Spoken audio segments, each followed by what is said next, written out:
కేసీఆర్ రైతును రాజును చేస్తే కాంగ్రెస్ పార్టీ రైతుల జీవితాలతో ఆడుకుంటూ ఆత్మహత్య చేసుకునేలా చేస్తుందని పెద్దపల్లి జడ్పీ చైర్మన్ పుట్ట మధు అన్నారు. రైతులు ఇక్కడ పంట పొలాలకు నీరు లేక ఇబ్బందులు పడుతుంటే సీఎం రేవంత్ మాత్రం ఢిల్లీకి డబ్బులు సంచులు మోస్తున్నారని ఆయన మండిపడ్డారు. మంతని మండలంలో జడ్పీ చైర్మన్ పుట్ట మధు పర్యటించారు. సాగునీరు లేక ఎండిన పంటలను పరిశీలించారు. అధికారులకు ఫోన్ చేసి సాగునీటిపై ఆరా తీశారు. ఎస్ఆర్ఎస్పీ కాల్వ నుండి మిగిలిన పంటలకు నీరందించాలని కోరారు. నీళ్లను కూడా ఇవ్వకుండా హైదరాబాద్ 10,000 ఇక్కడ ప్రభుత్వంలో ఉన్నటువంటి వ్యక్తులు ఇక్కడ పంటలు మీరు నీళ్ళు ఇస్తామని చెప్పిండ్రు, ఆర్డర్స్ కూడా ఇచ్చిండ్రు.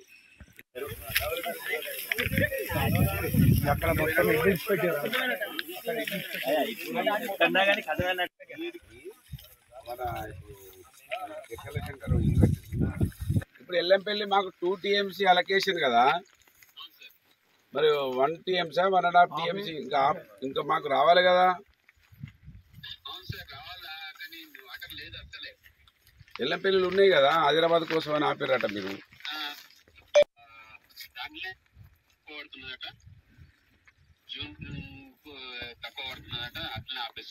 ఇప్పుడు ప్రభుత్వం వల్ల ప్రతిపక్షం ఉన్నప్పుడు హైదరాబాద్ పోతానే నీళ్ళు అన్నారు. మరి ఇప్పుడు మా ఎందుకు పడకపోవాలి ఆడికి?